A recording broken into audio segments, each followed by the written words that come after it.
من حيث خف الضوء في عانة بين ضفاف الفرات ودجلة وذاكرة العراق التي لا تغرق، ينحني العاني على الذاكرة الأولى ليأخذ بيد القارئ إلى زمن أقدم، إلى اللحظة التي لم تكن فيها النصيرية اسماً بعد، بل كانت معنى يتحرك بين المدن، يمشي في البصرة ويتلألأ في الكوفة ويطل من نوافذ بغداد، ثم يستريح في سامراء، ينسج خيوطه من طين الأنهار وأبخرة المعابد القديمة. من حيث يودع النور سراً نبدأ.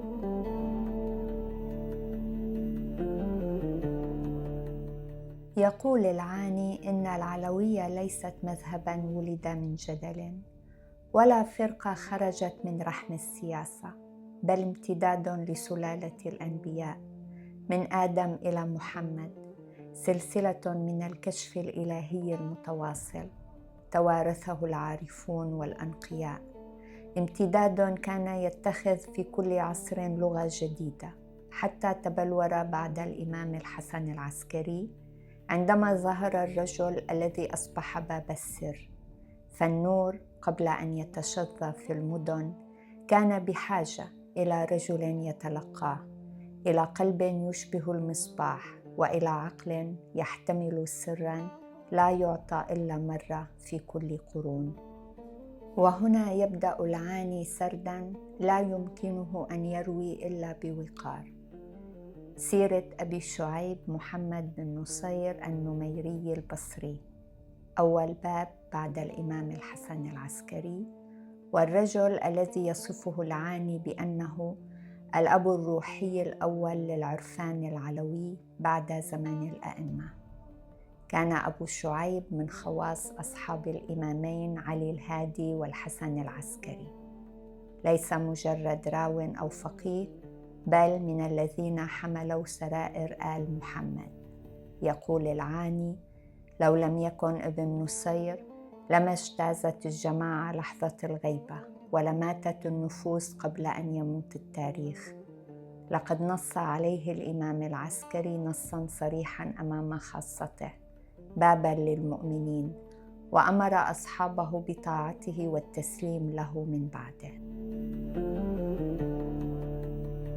وبعد غيبة المهدي لم يغلق الباب، بل ظل ابن نصير قائماً بدوره، حاملاً مسؤولية المرجعية في زمن كان الإيمان فيه امتحاناً، والانتماء فيه خطراً، والصمت فيه ضرورة وعبادة معاً.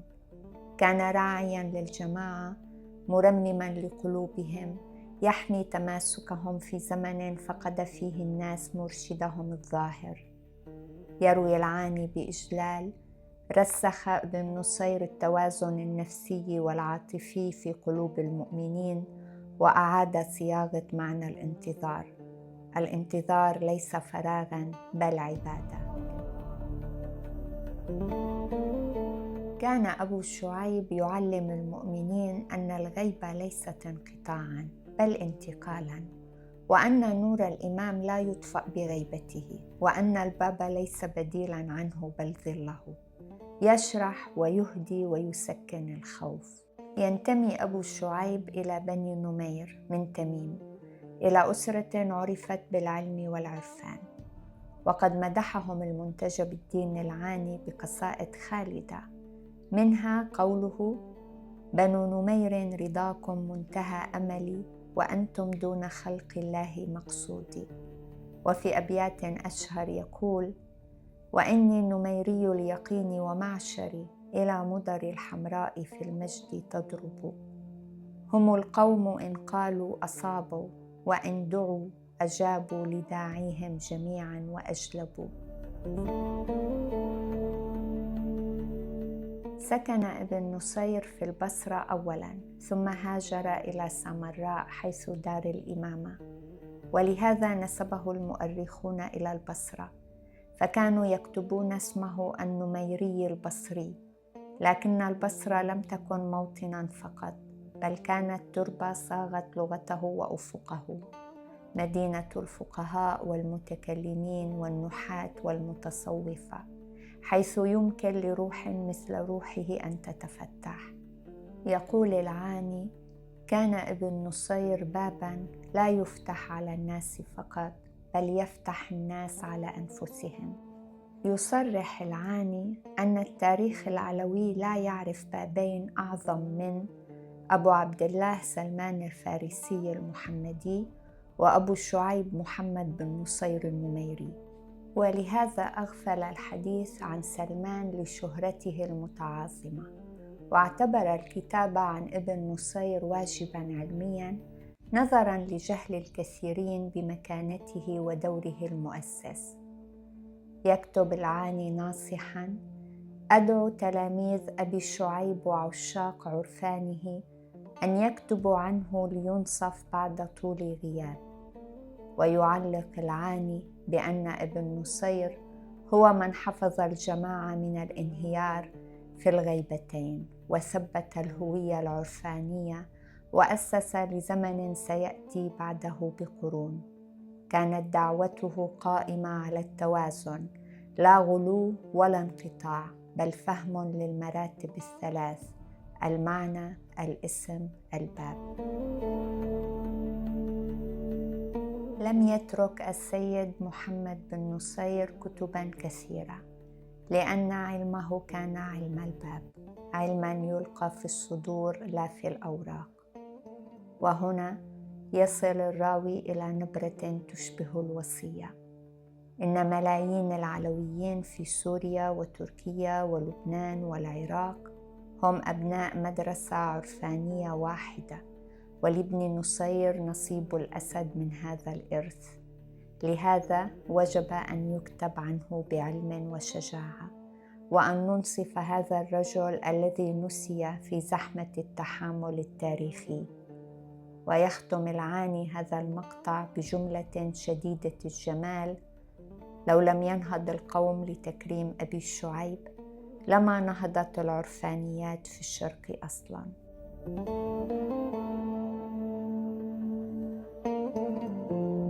بعد ابن نصير جاء عبد الله بن محمد الجنان الجنبلاني، المولود 235 هجرة المتوفى 287 هجرة، من بلدة جنبلاء بين واسط والكوفة، فارسي الأصل عراقي النشأة، عالم نشر الدعوة في البصرة وواسط والكوفة وسمراء وبغداد.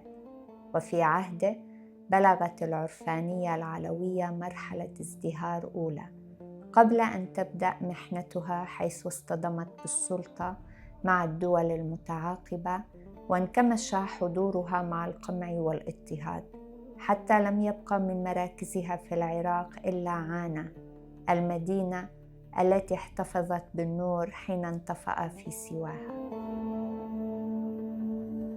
ومن بعده جاء الحسين بن حمدان الخصيبي، المولود 260 المتوفى 380 أو في مصادر أخرى 358 هجرة، أحد أعمق العقول التي صاغت الفكر العلوي.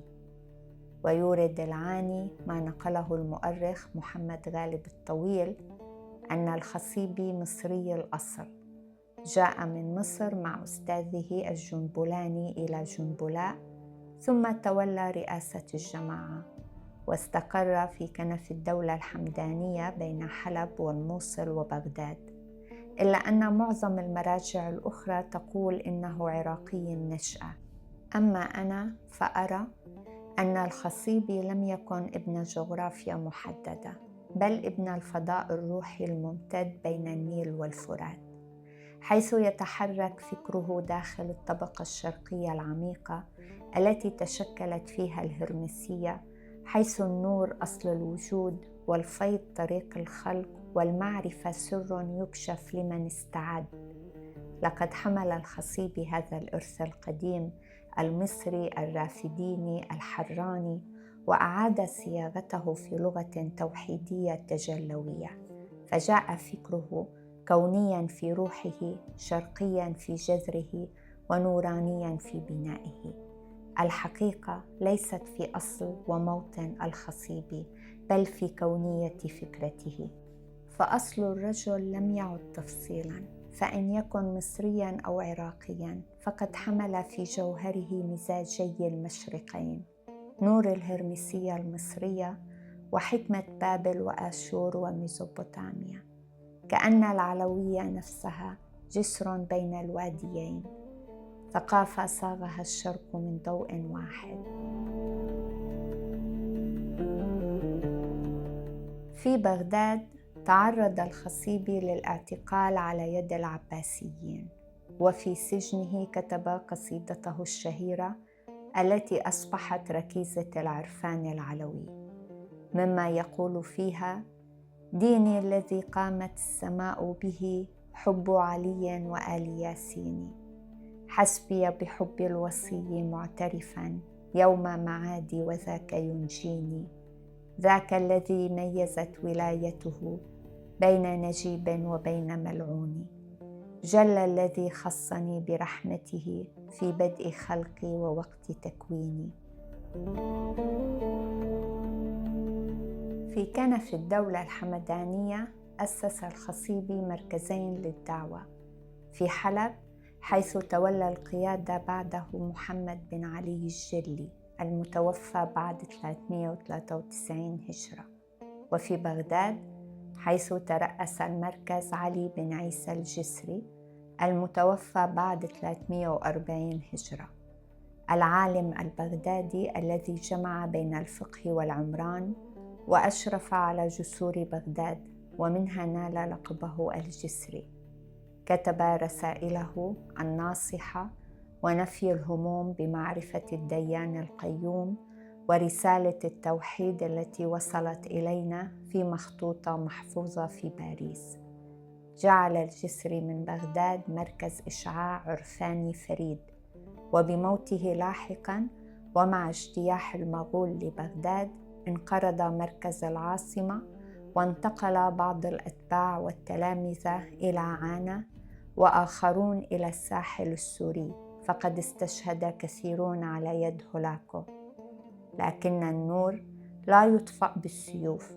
انتقل مركز الدعوة من بغداد إلى عانة، أما مركز حلب فقد انتقل بعد هجمات الصليبيين إلى اللاذقية، حيث سيتولى إمامته بعد حين أبو سعيد الميمون سرور بن القاسم الطبراني المولود 358 متوفى 427 هجرة. النشأة كما يراها العاني كانت سلسلة من حملة السر، أمانة تنتقل من صدر إلى صدر ومن روح إلى أخرى، كأنك ترى نوراً يسلم في ليل طويل من كف إلى كف. وهذه الأسماء التي قد تبدو مجرد قائمة ليست قائمة، إنها خريطة سر وذاكرة مفتوحة تمتد من بغداد إلى عانة، إلى سنجار فحران وحلب فأنطاكيا واللاذقية وطرطوس وطرابلس وطبرية، وتنتقل من يد إلى يد. العاني يثبتها كلها، وأنا أقرأها الآن كما تقرأ الأنساب المقدسة. من مدرسة أبي شعيب محمد بن نصير وبن جندب والجنان الجنبلاني وأبي عبد الله الحسين بن حمدان الخصيبي خرج حملة النور والكلمة: محمد بن علي الجلي، علي بن عيسى الجسري، الميمون بن القاسم الطبراني، أبو محمد النهاوندي، أبو الحسن محمد الكوفي، السري بن أحمد الكندي، أبو بكر محمد بن أحمد الخباز البلدي، عبد الله بن محمد الفياض كاتب سيف الدولة، أبو ذر أستاذ سيف الدولة، يزيد بن شعبة الحراني سيف الدولة الحمداني، معز الدولة البويهي عضد الدولة البويهي، أبو العشائر الحمداني، أبو الحسن بن كليب أمير قلعة الفرات، أبو الحسن رائق بن خضر الغساني والي طبرية، محمد بن رائق بن خضر الغساني،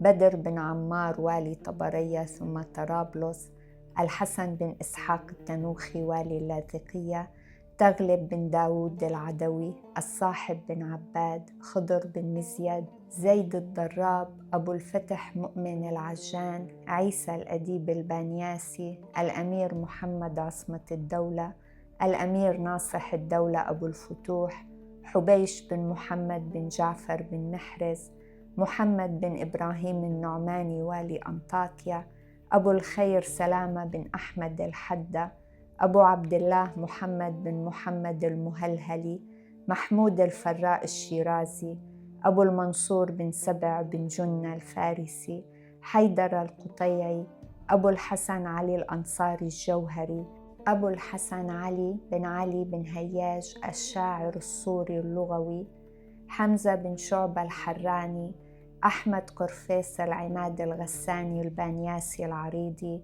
الأمير الحسن المكزون السنجاري، علي بن ممدود السنجاري، يوسف بربعو، جلال الدين بن معمار الصوفي، سيف الدين عبد المؤمن العاني، المنتجب الدين العاني، شمس الدين الحموي، علي الخياط البسطويري، حسن الأجرود العاني، عماد الدين القاضي التنوخي، درويش بن يوسف الأنطاكي، عبد الله الدالية، إبراهيم الطوسي العاني، محمد الكلازي الأنطاكي، سلمان بيصين، مصطفى بن شعيب الحموي، منصور بن السيد حسن البغدادي، يوسف بشمان التنوخي، يوسف العجوز الرداد، حسن ميهوب حرفوش، سليمان الأحمد، عبد اللطيف مرهج، إبراهيم عبد اللطيف مرهج، علي مرهج، معلى ربيع، أحمد ديب الخير، علي عبد الكريم عمران، عبد الرحمن الخير،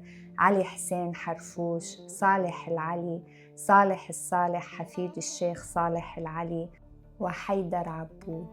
هذه عند العاني ليست أسماء، هذه أعمدة، من باب إلى داعية، من شاعر إلى والي، من فارس إلى ناسك، من عانى إلى اللاذقية. السلسلة كما أثبتها العاني ليست تاريخاً يقرأ، بل طريقاً يستعاد. ومن بين كل الذين مروا في سلسلة النور يبقى الأمير الحسن المكزون السنجاري حلقة خاصة، كأنه الجسر الأخير بين العراق والشام، بين السيف والعرفان، بين زمن الانطفاء وزمن النجاة. ولد المكزون سنة 590 هجرة في سنجار التي يختلفون عليها أهي عراقية أم شامية، لكن العاني يرجح القول الذي أورده هاشم عثمان أن أصل الرجل من سنجار الشام، إلا أن روحه ظلت معلقة بين الضفتين، كأنه ولد من تربة مشتركة سقتها مياه الفرات والخابور معاً. نشأ المكزون على منهج يليق بمن سيصبح أميراً للروح، حفظ القرآن في سن مبكرة، وحفظ نهج البلاغة كاملاً، وتشرب دواوين أبي نواس، ودرس المنطق والنحو والصرف والهيئة والجبر والفلسفة. كان كما يصفه العاني رجلاً يجمع بين حدة السيف ورهافة الشعر، وبين حكمة العارف وجراءة القائد. وحين كانت اللاذقية وجبال الساحل تختنق تحت وطأة الاضطهاد، أرسل العلويون وفداً إليه يرجونه النجدة. لم يتردد، قاد حملته الأولى سنة 610 هجرة ب25,000 مقاتل، ثم عاد بحملة ثانية سنة 620 ب50,000 مقاتل ليوقف النزيف ويصد العيار ويعيد للعلويين إمكانية البقاء. لكن ما إن هدأت السيوف حتى عاد المكزون إلى صمته الأول، انصرف إلى التأمل وإلى الشعر الذي يشبه صلاة طويلة، ومنه قوله الذي أورده العاني: قد بدت البغضاء منهم لنا كما منا لهم بدا الحب، وما لنا إلا موالاتنا لآل طه عندهم ذنب. بيتان يختصران قرناً من التاريخ. حب يعد ذنبا وهو وحده سر النجاة. يختلفون على ضريحه كما اختلفوا على مولده، أهو في كفر سوسة بدمشق أم في أبي قبيس بحما أم عاد أخيرا إلى سنجار؟ لكن العاني لا يرى أن المكان هو المهم، بل الأثر الذي تركه الرجل في قلوب العلويين. فالمجزون لم يكن رجل حرب، بل نقطة انعطاف في تاريخ جماعة كانت مهددة بالاندثار. قال عنه الشيخ سليمان الأحمد: المجزون جوهرة جاءت إلى الوجود وذهبت فلم يعرفها إلا القليلون. وهو وصف دقيق، لأن المجزون لم يكن قائداً فحسب، ولا شاعراً فحسب، ولا فيلسوفاً فحسب، بل كان ذاك الضوء الذي يظهر في اللحظة الأخيرة حين يخيل للجميع أن الليل قد انتصر.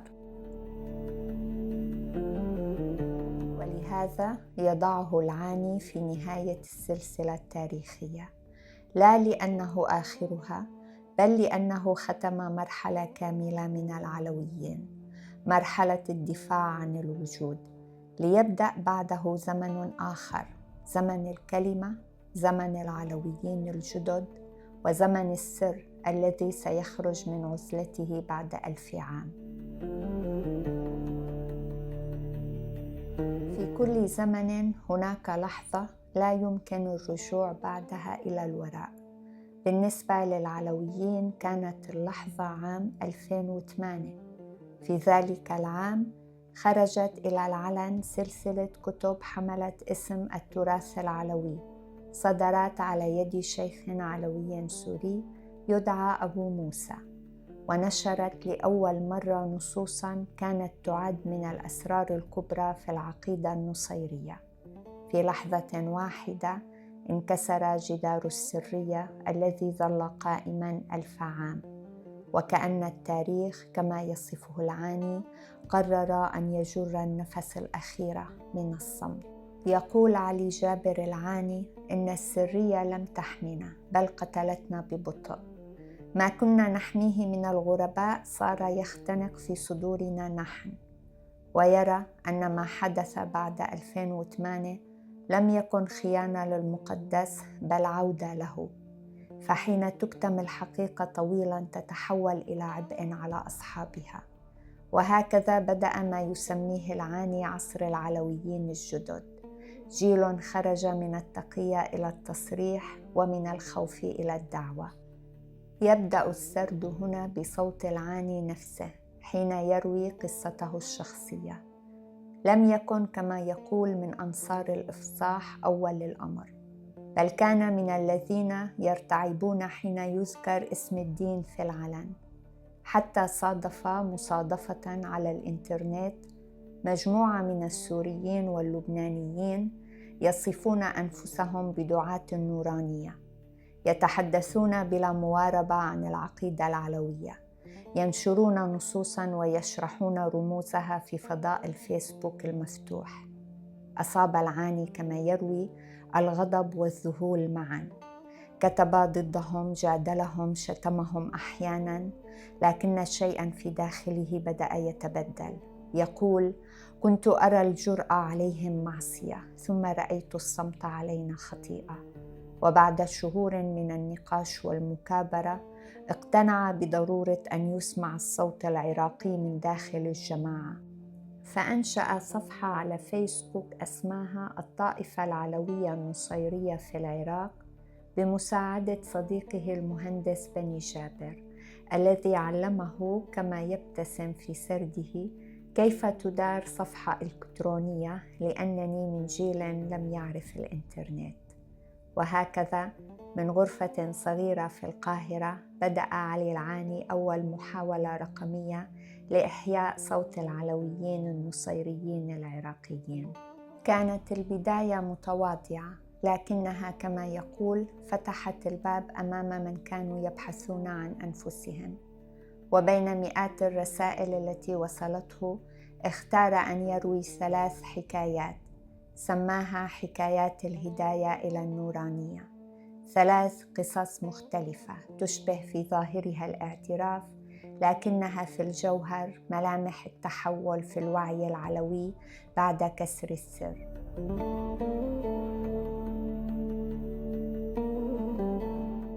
الحكاية الأولى حكاية أحمد الجبوري من كربلاء، شاب ولد في بيئة شيعية إمامية، درس في بغداد في ذروة الصراع الطائفي، وكان كما يصف نفسه منغمساً في الجدال مع السنة لإثبات صحة مذهبه.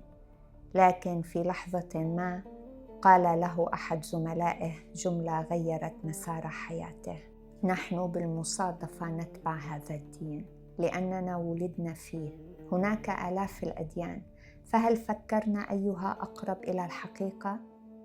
بدأ الجبوري رحلة بحث طويلة، انتقل فيها من المذهب إلى الفلسفة ومن الإيمان إلى الشك، حتى وصل إلى مرحلة وصفها بالربوبية، لا ينكر الله لكنه لا يجد وجهه بين المذاهب.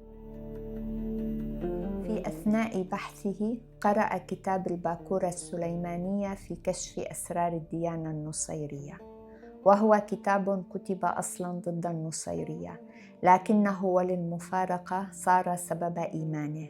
يقول الجبوري: شدتني فكرة تجلي الله، إن الإله ليس غيباً محضاً بل يتجلى لخلقه. تعمق أكثر، قرأ النصوص الأصلية وتواصل مع علويين من سوريا ولبنان والعراق، حتى آمن بما سماه الصورة الأنزعية، أي التجلي الأخير للرب في صورة علي.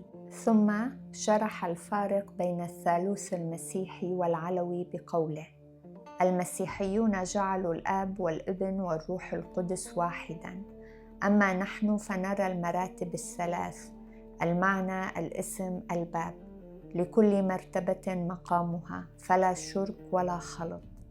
يختم العاني قصته بابتسامة: إن الله أراد أن يهدي أحمد بكتاب كتب ليكفرنا. الحكاية الثانية حكاية أبو همام العاني من الرمادي، رجل في الأربعينات من عمره، من أب علوي وأم من خارج الطائفة، لأن زواج والده كان خارج السور. رفض شيوخ العلويين إدخاله في الدين. نشأ تائها بين المذاهب، يصلي حيناً مع السنة ويستمع أحياناً إلى دروس الشيعة، لكنه لم يجد موطئ قدم له في أي منهما، إلى أن صادف صفحة العاني على فيسبوك.